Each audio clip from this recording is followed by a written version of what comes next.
bien, salut à tous et à toutes, c'est Geekox. Aujourd'hui j'ai le plaisir de vous retrouver pour une nouvelle petite vidéo sur Dofus. Donc voilà, les dernières vidéos que je voulais vous faire, ce seront sur le rush métier. Donc voilà, ça arrivera bientôt sur la chaîne, il faudra juste que je les tourne. Mais aujourd'hui on va s'attaquer à une petite vidéo astuce Kama, donc ça faisait longtemps. Et là je vais vous présenter un petit peu comment je me suis fait des Kamas dernièrement. Donc ce que j'ai fait c'est tout simplement de l'élevage. Donc voilà, j'en avais jamais fait auparavant. Malgré que ça faisait un petit moment que je jouais à ce jeu. Et là je me suis mis à l'élevage pour éviter que j'arrête le jeu parce que ça me saoulait un peu. Mais je me suis dit je vais faire un truc que j'ai jamais fait. Comme ça si ça me plaît bah je vais continuer là-dessus. Et si ça me plaît pas bon bah j'arrête un petit peu. J'arrête un petit peu le jeu. Et ce que j'ai fait c'est que j'ai fait d'élevage. Et au final c'est très bien passé. Je vais me faire beaucoup de kamas comme je vais vous le montrer. Donc en fait si vous voulez j'ai deux petits élevages. On va dire il y en a un que je fais tous les jours sur mon Ekaflip. Donc voilà c'est avec toutes ces dragodindes-ci. Donc voilà, par exemple, je me connecte le matin, je vais mettre toutes les dragodins dans l'établi, voilà, celles qui pour leur monter leur amour et l'autre leur endurance. Donc voilà, attendez, je vais tout remettre à l'intérieur, voilà. Et puis dès qu'ils sont fécondes, bah voilà, bah je les fais féconder et puis c'est bon comme ça. Et dès que j'ai un peu plus de temps, bah je les mets au baffeur et au caresseur pour leur monter pour monter par exemple voilà le ici et ici, enfin le mettre dans le verre, voilà, vous avez compris. Donc voilà, il faut savoir que cette technique ça marche vraiment bien, le fait de faire de l'élevage, pardon, excusez-moi. Voilà, c'est une technique pas récente du tout, hein, c'est vieux comme Hérode, j'ai envie de vous dire, mais ça marche toujours aussi bien et on peut se faire beaucoup de kamas quand même, donc voilà, je fais ça tous les jours, voilà, je fais féconde. Et hop, dès que je peux en féconder, bah je fais par race, hein, par exemple, je mets les turquoises ensemble, les rousses ensemble et tout, et puis voilà. Là, je vais avoir un élevage à peu près homogène après, c'est-à-dire que là, les rousses, je les dégagerai plus tard, et puis je vais faire un peu de tout, et puis vous allez voir. Donc là, je vais me connecter sur le compte de enfin sur le personnage de mon comment ça s'appelle, de mon Xelor, qui lui, à chaque fois que j'avais, si vous voulez, un nouveau-né, et ben je le mettais je le mettais en banque et je le récupérais sur ce personnage-là. Et en fait, bah là, on va aller tout échanger avec le PNJ. Donc vous allez voir qu'on devrait se faire un petit peu de Kama normalement. Donc voilà, j'attends que ça se connecte. Pour l'instant, c'est l'écran noir. Le vide intersidéral. On attend, on attend. Hop. Ça devrait être bon. Ah, c'est très long hein, quand même pour changer de personnage maintenant. Voilà. Donc on va se connecter sur le petit Xelor. Donc vous avez vu, lui aussi, il a un deuxième élevage. Donc lui, il y a de tout. Hein. C'est vraiment pas trié. C'était quand au début j'ai commencé mon élevage, j'ai fait avec tout et n'importe quoi. Enfin pour tester, hein, parce que moi j'ai pas vraiment regardé le tutoriel, j'ai testé par moi-même et j'ai très vite compris. Donc voilà. D'ailleurs, je pense que je vous ferai un tuto, peut-être un de ces quatre, parce que c'est vraiment sympathique comme chose. Voilà. Donc il y a de tout. Hein. Il y a des prunes, émeraudes et rousses. Enfin, il y a vraiment de tout là-dedans. Donc voilà, lui je le fais pas tous les jours son élevage, je le fais de temps en temps, voilà, mais voilà un peu à quoi ça ressemble. Et donc du coup, dans sa monture, j'ai, attention, tout ça de dragodindes. Voilà, il y en a pour 72 millions d'estimations. Et en fait, bah vous savez très bien que les dragodindes, enfin voilà, ça se revend pas très bien. Je veux dire, la dragodinde rousse là, je vais jamais la revendre. Alors pour que ce soit plus rapide, on va les échanger à un PNJ que peut-être vous connaissez. En tout cas, si vous connaissez pas, bah, c'est justement ça l'astuce, c'est de faire un petit peu d'élevage. Vous commencez avec 10 montures, voilà, vous les accouplez.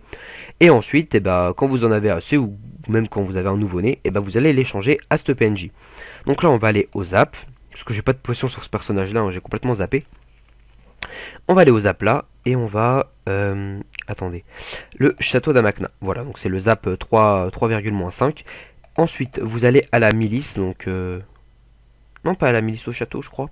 Oh, je sais plus, enfin, vous allez voir, attention, c'est juste à côté. Voilà. Hop, on y monte. Et voilà, donc vous allez voir, il y a une espèce de garde montée, voilà, qui est sur une dragodinde qui en peut plus. À mon avis, il doit peser son poing, le petit garde. Donc du coup, bah, c'est à lui que vous échangez tout ce que vous avez. Donc là, ce que je vais faire, c'est que je vais tout récupérer, donc voilà, tous les objets visibles. Et là, on va faire le petit échange avec lui. Donc échanger une monture et vous allez voir qu'à chaque fois que j'en mets une, en fait, en gros, bah voilà, il me propose un parchemin exprès, voilà. Donc par exemple les dragodins rousses, ça donne un parchemin doré. Donc voilà, au lieu de galérer à vendre sa dragodinde rousse, et ben vous l'échangez, vous gagnez un parchemin doré. Et il faut savoir aussi, une petite astuce, c'est qu'il récupère aussi les dragodindes qui sont en certificat invalide. Donc ça, il les récupère et il pourra vous les échanger contre des parchemins. Donc ça, c'est plutôt une bonne chose. Donc voilà, là je mets tout. Et voilà tout ce qu'il nous propose. Donc en gros, bon, on gagne 10%, j'ai envie de vous dire, mais quand même 7 millions de kamas. Moi j'ai fait ça en même pas un mois. La bûche de Noël, tu peux revenir s'il te plaît.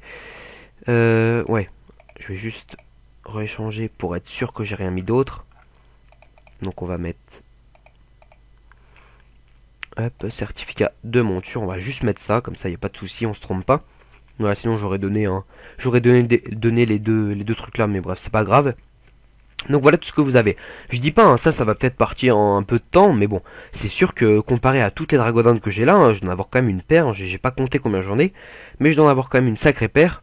Et bah c'est sûr que qu'on peut se faire des kamas, donc voilà un petit peu. Je vais juste aller vous dire combien j'en ai. Je reviens, je vais à Bonta et je vous dis combien j'en ai. À tout de suite. Et donc voilà, les amis, au total j'ai 232 montures. Donc voilà, c'est 232 montures que je vais échanger. Donc vous voyez que dedans il y a des certificats invalides. Donc c'est ceux-là, là, les dragodindes rousses. Et vous allez voir que je peux quand même les échanger. Donc c'est vraiment bien pour ce fait-là. Par exemple, si vous avez des dragodindes, vous dire merde, je pourrais plus l'utiliser parce qu'elle est en certificat invalide, bah vous savez toujours ce que vous pouvez faire. Vous pouvez l'échanger à ce PNJ. Donc voilà, je vous mettrai aussi dans la barre de, enfin de, comment dire, dans la description, je vous mettrai un lien vers un site qui vous dit par exemple tel dragodinde vous donnera tel parchemin. Donc ça peut être rentable pour vous d'aller voir, comment dire, vous allez à l'hôtel de vente des documents et puis vous allez voir le prix, puis après vous commencez à faire votre élevage tranquillement. Je vous dis, hein, vous partez pas avec beaucoup de dragodindes, même si vous êtes occupé. Voilà, ça vous prend quelques minutes par jour et au final vous allez voir qu'à la fin du mois, bah c'est votre petit revenu mensuel qui va par exemple vous permettre de vous abonner. Donc moi je vous dis, c'est pas négligeable, donc profitez-en. C'est une technique qui marche encore, peut-être que d'ici peu de temps elle marchera vraiment plus, c'est-à-dire que voilà, le prix des parchemins aura encore diminué, même si là c'est assez faible au niveau du prix, mais moi je trouve ça encore assez rentable, parce que vous allez voir que je peux quand même me faire 7 millions, donc c'est pas dégueu, hein. Moi 7 millions je crache pas dessus. Voilà, donc certificat de monture, je donne tout. Et voilà, et on va valider, on va se faire 7 millions de kamas, donc je vais aller mettre tout ça en vente juste après. Et vous allez voir qu'on peut vraiment se faire beaucoup de sous grâce à ça. Donc c'est plutôt une bonne astuce, hein, comme je vous dis. Vous voyez en fonction des dragodindes qui sont tendance en ce moment et des parchemins qui coûtent le plus cher. En tout cas, voilà, c'est de l'investissement qui est assez simple, hein, j'ai envie de vous dire, voilà. Ce qui prend plus de temps, c'est de monter la maturité, mais ça, je vous dis, hein, si je vous fais un petit tuto, je vous expliquerai tout ça en détail. Je sais pas encore si je le ferai, parce que j'ai d'autres vidéos à vous préparer, dont les rushs métiers là que je dois finir. Mais en tout cas, oui, je pourrais très bien vous faire ça. Donc là, on va retourner à Bonta. Et je vais aller mettre un petit peu tout ça en vente. Et vous allez voir qu'il y a moyen de se faire des petits kamas quand même. Donc, hôtel de vente des documents. Hop. Et là, vous mettez tout en vente. Donc, c'est parti. Et à la fin, je vous montrerai combien on peut se faire de 2 kamas grâce à ce que j'ai réussi à faire. Certes, j'avais beaucoup de dragodindes dès le départ, mais au début, j'ai commencé que avec des rousses, et puis après, j'en ai acheté d'autres, et puis après, bah voilà, quoi, c'est parti de ça, puis à la fin, bah, j'ai eu ce que j'ai eu, et donc du coup, là j'en suis assez satisfait, je dois vous avouer. Alors, maintenant, je mets tout ça. Voilà, 4700. Attendez, bah je vais faire une petite pause, je mets tout ça, puis on se retrouve dès que j'ai tout mis en vente. Voilà, à tout de suite. Donc voilà, j'ai tout mis en vente et on peut déjà voir qu'il y a déjà des petits parchemins qui se vendent, enfin des puissants. Donc du coup, bah voilà, ça fait déjà 400 000. Au total, on est arrivé à une estimation de 7 millions. Donc c'est vraiment ce qui était prévu, donc voilà. Et moi, mon petit conseil que je vous donnerais, bah, c'est de pas faire un seul élevage, par exemple. Enfin, si vous faites un élevage de 250 montures, faites pas un élevage par exemple, que de dragodin de prune. Parce que si jamais le prix que au début, bah, par exemple du parchemin, c'était un parchemin, je sais pas, je me rappelle plus c'est quoi, hein, c'est d'intelligence, je crois. Et bah il était à 30 000 KU et qu'il descend à 20 000, bah au final, bah vous allez perdre énormément de kamas. Alors que si vous en faites, par exemple, avec d'autres montures, et bah du coup, ça va vous permettre d'au final, même si un prix baisse, et bah tous les autres vont pas baisser aussi. Donc, du coup, ça vous permet de vous faire des kamas comme ça Parce qu'on va dire qu'il n'y a pas tout qui va se vendre d'un coup. Si vous avez, je sais pas moi, 10 000, j'ai un exemple, hein, 10 000 parchemins de force, ça se vendra moins vite que si vous en avez 1000, mais de chaque. Vous voyez ce que je veux dire? Donc du coup, moi c'est mon petit conseil que j'ai à vous donner. Voilà, j'espère que cette vidéo vous aura plu. J'espère que vous allez vous faire un maximum de kamas dans la popoche, comme j'ai envie de vous dire. Et puis voilà, puis on se retrouvera bientôt pour de futures vidéos. Ciao tout le monde, c'était Gekox. Voilà.